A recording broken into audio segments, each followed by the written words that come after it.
Isso, muito obrigado.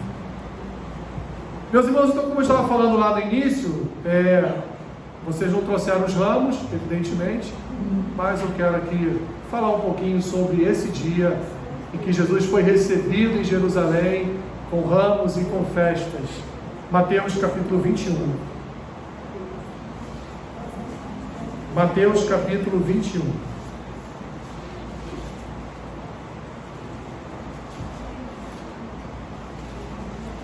Eu fico olhando os meus arquivos lá de pregações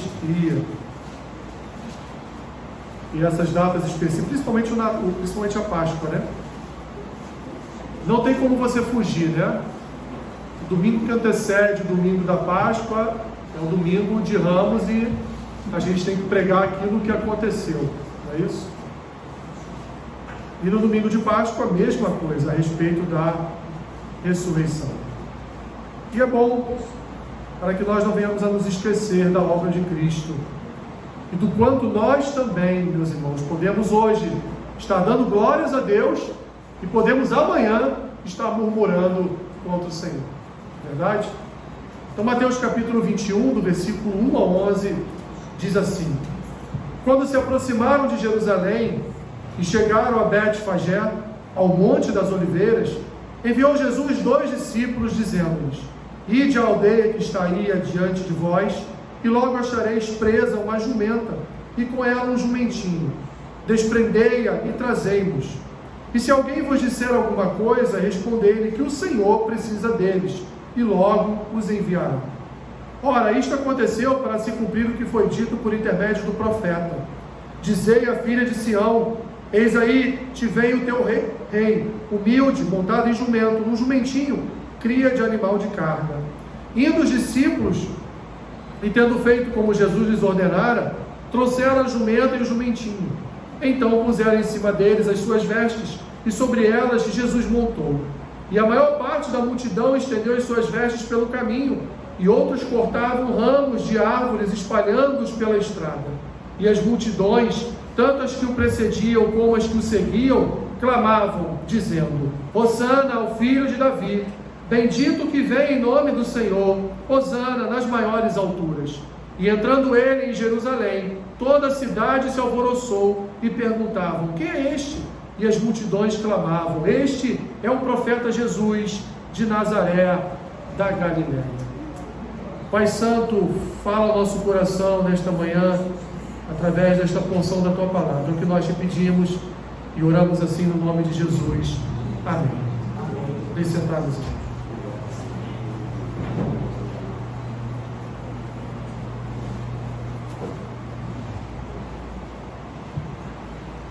Paulo em Filipenses capítulo 2, do versículo 5 ao 8, ele diz assim: Subsistindo em forma de Deus, não julgou como usurpação o ser igual a Deus. Antes, a si mesmo se esvaziou, assumindo a forma de servo, tornando-se em semelhança de homens e reconhecido em figura humana. A si mesmo se humilhou, tornando-se obediente até a morte, e morte de cruz. Meus irmãos, Jesus veio para morrer. Esse foi o seu propósito principal ao encarnar na forma de um homem, a encarnar na forma humana aqui na terra. Ele, como diz aqui Paulo em Filipenses, ele deixou o céu, deixou a sua condição de rei, de criador de todas as coisas, deixou o seu trono celestial e assumiu a forma de servo para ser humilhado e morto. Um rei, meus irmãos, que seria morto, mas morto por própria escolha, porque ele entregou a sua própria vida para salvar, como diz o mesmo evangelista Mateus, ele entregou a sua vida para salvar o seu povo dos seus pecados.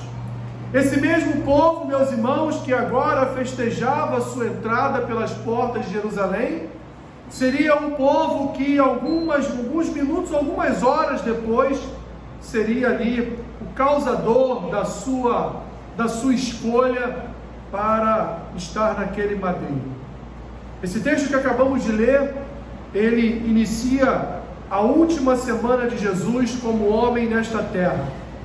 após 33 anos de vida, sendo seus últimos 3 anos no exercício do ministério, fazendo o quê? Apresentando a todos o reino de Deus, e se apresentando já agora no final da sua jornada como o Filho do Homem, o Jesus enviado, o Jesus prometido através dos profetas do Antigo Testamento, o Jesus enviado por Deus para morrer pelos nossos pecados. Jesus então aqui, quando ele entra pelas portas da cidade de Jerusalém, ele dá início, meus irmãos, à sua caminhada para a morte. No princípio, ele apresenta-se como um rei, entrando pelas portas como se tivesse obtido alguma vitória contra algum outro exército inimigo. Mas Jesus, meus irmãos, mesmo sendo proclamado e aclamado como rei, ele viria algumas horas depois a humildemente ser colocado naquele madeiro para derramar o seu sangue e sua vida pelo povo que o escolheu para estar naquela cruz. O seu nascimento, meus irmãos, nascimento esse milagroso, foi comemorado por anjos e presenteado por reis.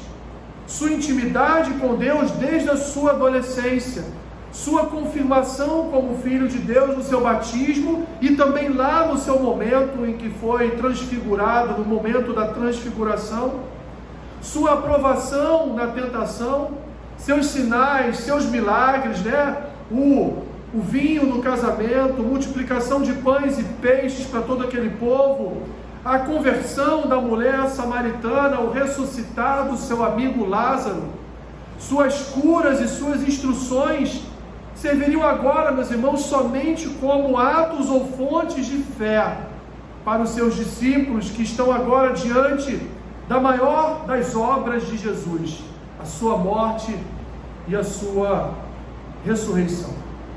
Eu gostaria nessa manhã, meus irmãos, de ver aqui alguns aspectos dessa entrada triunfal de Jesus pelas portas de Jerusalém. Em primeiro lugar, ainda que ele estivesse entrando em Jerusalém, montado num jumentinho, de forma humilde, sem nenhuma coroa sobre a sua cabeça, sem vestes reais, em que pese ele não está dentro ali de uma carruagem, está dentro de um carro, entrando pelas portas de Jerusalém, ele está ali confirmando, meus irmãos, o seu reinado eterno. Ainda que o povo tenha recebido por breves minutos de glorificação, por breves minutos de exaltação, por breves minutos em que o povo o considerou verdadeiramente o seu Salvador, o seu Rei, aquele que viria dar cabo ao Império Romano que dominava Israel, principalmente a cidade de Jerusalém, Jesus é ali confirmado no seu reinado. Então, meus irmãos, tal qual um rei que volta de uma cidade inimiga vitorioso na sua batalha, Jesus entra de forma triunfante pelas portas de Jerusalém. E isso já havia sido predito pelo profeta Zacarias na sua profecia no capítulo 9, versículo 9, quando ele disse: alegra-te muito, ó filha de Sião, exulta, ó filha de Jerusalém, eis aí te vem o teu rei, justo e salvador, humilde, montado em jumento, num jumentinho, cria de uma jumenta. Um rei, meus irmãos, diferente de qualquer outro rei terreno.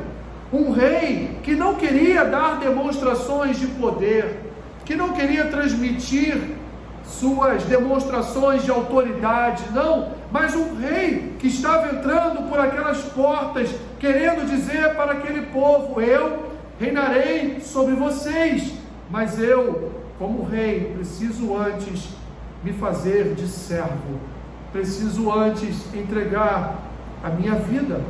Era um sinal, meus irmãos, profético da forma como o Messias anunciaria a sua chegada. Zacarias disse exatamente como ele entraria pelas portas de Jerusalém. E ali na sua entrada, o que ele vai anunciar?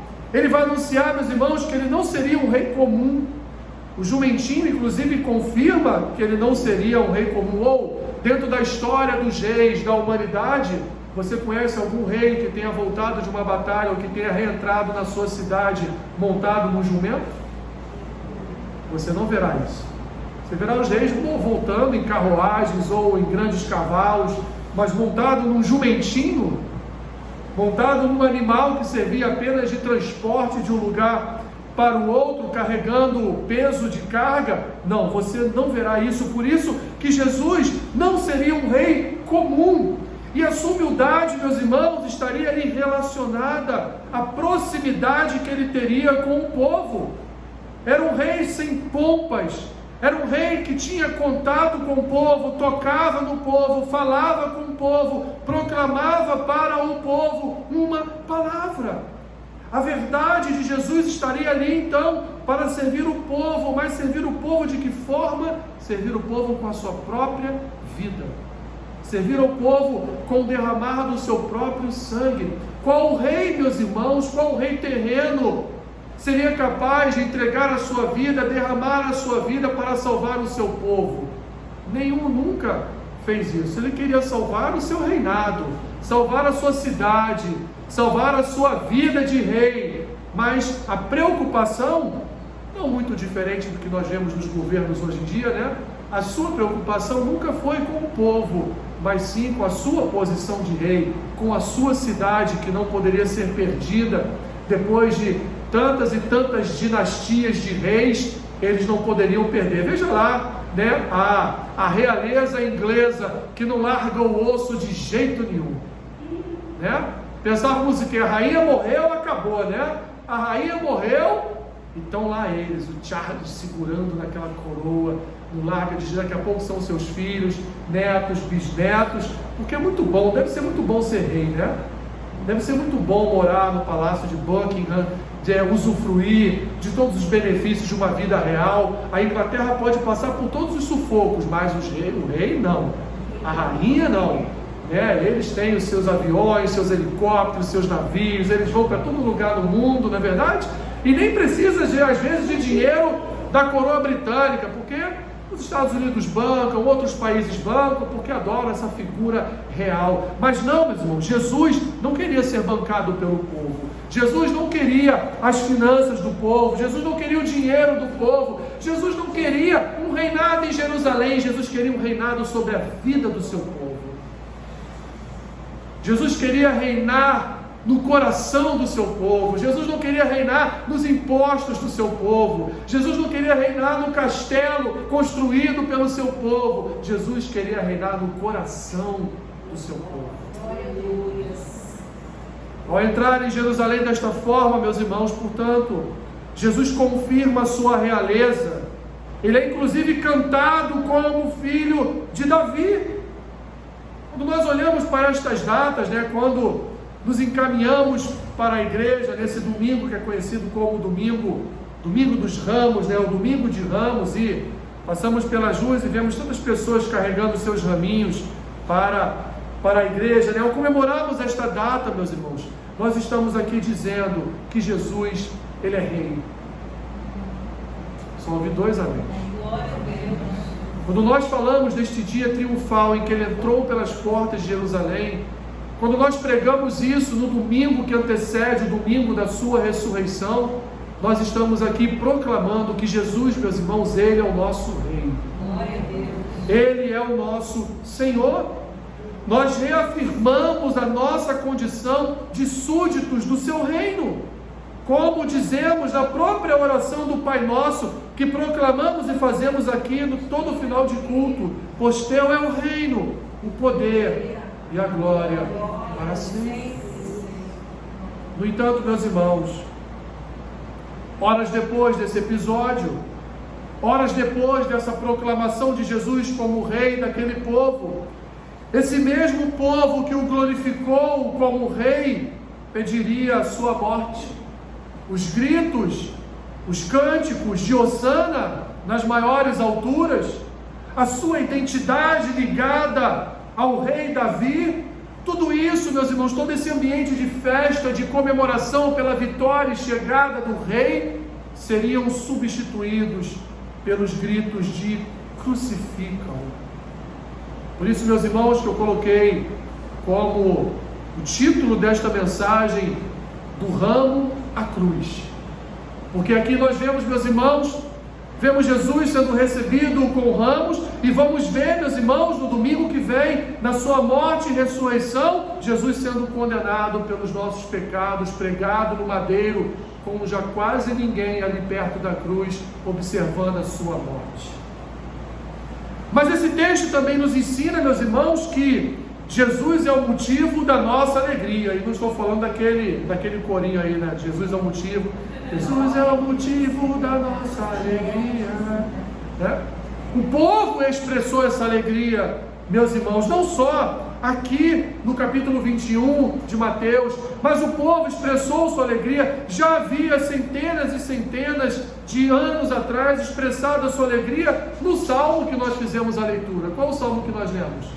Salmo 118. No Salmo 118, ele traz uma revelação de que Jesus seria recebido como rei com ramos nas portas de entrada de Jerusalém. Lá o salmista, no Salmo 118, já proclamava Jesus sendo alçado à condição de rei e sendo ali presenteado com os ramos do povo daquela cidade. E é motivo de alegria, meus irmãos, porque o próprio salmista nos demonstra isso. A presença de Cristo em nossas vidas, meus irmãos, deve ser motivo de alegria, sim, de júbilo, de adoração. Em que pese a falsidade revelada horas depois no coração daquele povo, mas o que aquele povo estava fazendo era o que nós todos deveríamos fazer sempre: nos alegrarmos com a presença de Cristo. Aleluia.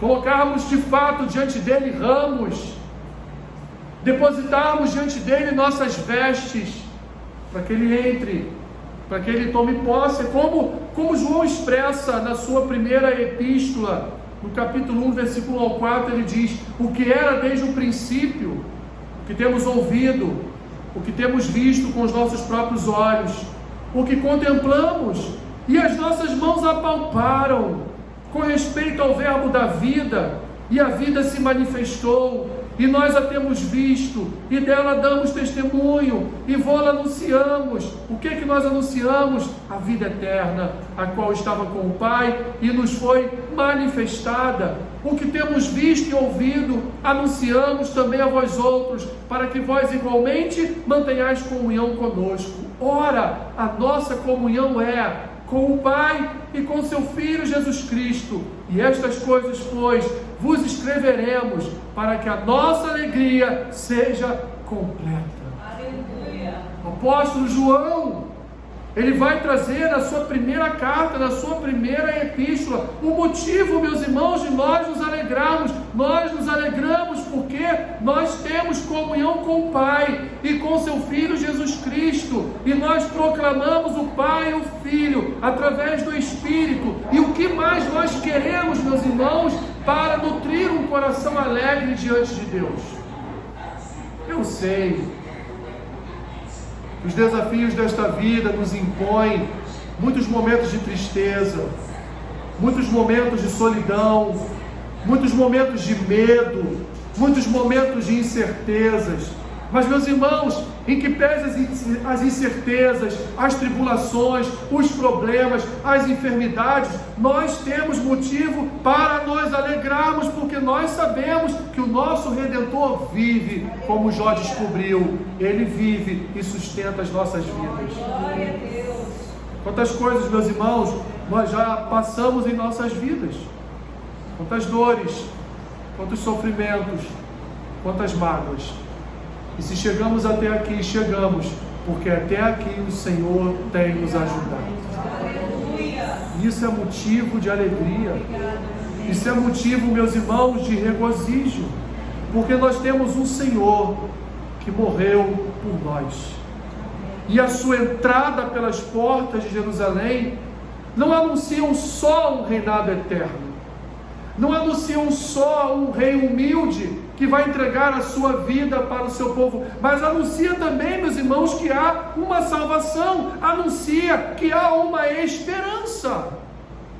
Assim como João, quando escreveu o Apocalipse, Assim, quando registrou suas visões apocalípticas, o livro de Apocalipse é um livro, sim, em que manifesta ali os últimos dias, a consumação de todas as coisas, é o fim de tudo, mas ele também proclama, meus irmãos, a esperança. Esperança de que um dia nós teremos todas as lágrimas dos nossos olhos enxugadas. Não sofreremos mais dor, não prantearemos mais, não teremos mais boletos para pagar, mas trabalho você vai ter, tá? Não pense você que na eternidade você não vai trabalhar.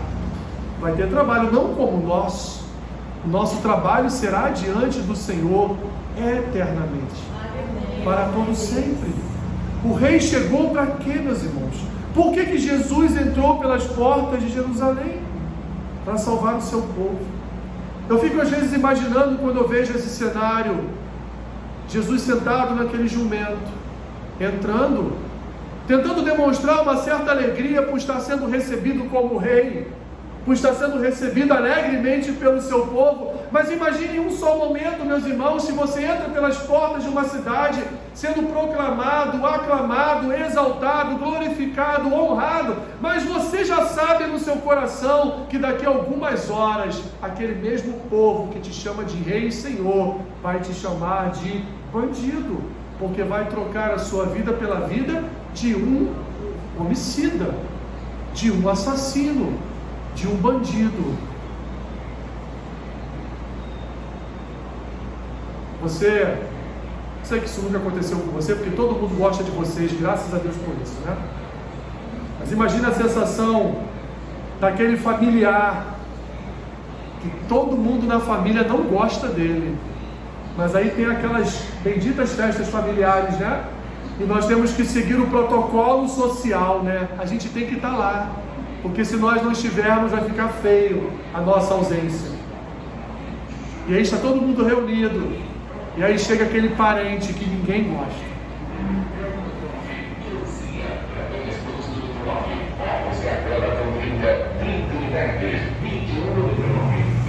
O ovo tá caro, hein? Quase R$1 cada ovo, né? Imagine isso, meus irmãos. Imagine o cenário, Jesus chegando numa festa preparada para ele, sabendo que aquele povo não ama como eles estão ali tentando proclamar. Imagine ele entrando pelas portas daquela cidade, os seus discípulos ao seu lado, imaginando: agora vamos. Agora Jerusalém está dominada, né? O pessoal diz: está tudo dominado agora, né? Agora está tudo dominado. Mas daqui a algumas horas, Jesus vai estar fazendo o quê? Vai estar sentado na mesa com os seus discípulos para comemorar a Páscoa e vai dizer para eles: daqui a algumas horas eu vou morrer. E vou anunciar aqui pela mão de quem eu vou morrer. Tem um traidor entre nós. E os discípulos olhando para trás: mas peraí, o Senhor entrou aqui com festas, com ramos, com honras, com pompas de rei, e agora o Senhor vai morrer? Ora, se invocais como Pai aquele que sem acepção de pessoas julga segundo as obras de cada um, portai-vos com temor durante o tempo da vossa peregrinação, sabendo que não foi mediante coisas corruptíveis como prata ou ouro, que fostes resgatados do vosso fútil procedimento que vossos pais vos legaram, mas pelo precioso sangue, como de cordeiro sem defeito e sem mácula, o sangue de Jesus Cristo, conhecido com efeito antes da fundação do mundo, porém manifestado no fim dos tempos por amor de vós, que por meio dele tendes fé em Deus, o qual o ressuscitou dentre os mortos e lhe deu glória, de sorte que a vossa fé e a esperança estejam em Deus. 1 Pedro capítulo 1. Meus irmãos, chegamos ao último capítulo do livro sobre a encarnação de Jesus. Domingo de Ramos é uma preparação para a conclusão do livro, que é a ressurreição de Jesus. A chegada, portanto, do rei garante sim a salvação do povo, e é isso que nós comemoramos hoje. No domingo de Ramos, meus irmãos, nós, repito, declaramos que Jesus é o nosso Rei. Na quinta, nós vemos a sua morte e ele declara: estão perdoados os seus pecados. E no domingo, nós vemos com os nossos próprios olhos o seu ressuscitar, nos garantindo vida eterna e paz com Deus. Por isso, meus irmãos, que nós podemos declarar como as multidões declararam: Hosana ao filho de Davi, bendito que vem em nome do Senhor, Hosana nas maiores alturas, porque o Rei veio, Ele chegou, Ele encarnou, Ele andou entre nós, Ele nos ensinou, Ele morreu, Ele ressuscitou e no fim de tudo nos salvou para a vida eterna. Glória a Deus. Que aplicações então, meus irmãos, nós podemos extrair desse texto para as nossas vidas? Em primeiro lugar, meus irmãos, Jesus nasceu para morrer, para que nós não experimentássemos da morte eterna. A vida eterna, meus irmãos, sempre foi um projeto de Deus para o seu povo, cumprido em Cristo Jesus. Em segundo lugar, meus irmãos, Ele veio para cumprir os desígnios do Pai. Que desígnios? Quais desígnios seriam esses? Ele nos reconciliou com Deus. Fomos reconciliados, perdoados e fomos, meus irmãos, ainda que possa não parecer, nós fomos sarados em nossas feridas. Fomos curados na nossa alma. E a Escritura será cumprida sobre cada uma das nossas vidas, porque nós viveremos a eternidade com o nosso Criador. Terceiro e último lugar, meus irmãos, Jesus se apresenta como Rei e Salvador do seu povo. Assim sendo, meus irmãos, nós não andamos como qualquer um que não tem um Rei sobre a sua vida. Nós andamos como servos, como súditos, porque, meus irmãos, nós temos um Rei sobre as nossas vidas. Nós não nos autogovernamos, nós temos um que governa as nossas vidas. Nós temos um, meus irmãos, que governa o nosso caminhar, governa o nosso pensar, governa o nosso coração. Nós temos um Rei que é soberano, Senhor, e que controla toda a nossa vida, meus irmãos. E nós precisamos crer nisso, porque Ele um dia nos livrou, como diz Paulo aos Colossenses, nos livrou do império das trevas e nos transportou para o seu próprio reino. E ali, meus irmãos, habitantes do seu reino, nós somos controlados, conduzidos, ensinados, disciplinados pelo Rei, pelo próprio Rei, que através da sua palavra abençoa, cuida e governa as nossas vidas. Termino, meus irmãos, perguntando: como não nos alegrarmos na presença de tamanha obra realizada em nossos corações? Como não regozijarmos, meus irmãos e irmãs, diante de tamanha obra operada em nossos corações? Nós vivíamos na corrupção, vivíamos, meus irmãos, na prática do pecado, éramos, meus irmãos, pecadores inveterados, vivíamos a natureza de Adão com todas as forças. Mas Jesus veio restaurar o nosso coração como um novo Adão. Jesus veio recriar a nossa vida, nos conduzindo a uma novidade de vida, nos conduzindo a um andar novo, nos conduzindo, meus irmãos, em vestes novas, nos conduzindo em novos olhares, no novo falar, no novo ouvir, no novo pensar. Ele veio, portanto, meus irmãos, como um Rei faz com o seu povo, como um Rei faz com os seus súditos. Ele veio controlar toda a nossa existência, Ele veio controlar toda a nossa história. E se hoje nós estamos aqui, só estamos porque o Rei chegou em nossas vidas. Assim como Ele chegou em Jerusalém, Ele também chegou às nossas vidas e dominou, aí sim, dominou por completo toda a nossa história. Louvado seja o teu nome, Jesus. Louvado seja o teu nome, Senhor. Louvado seja o Senhor. Obrigado, Pai. Obrigado por enviar um rei para cuidar de nós.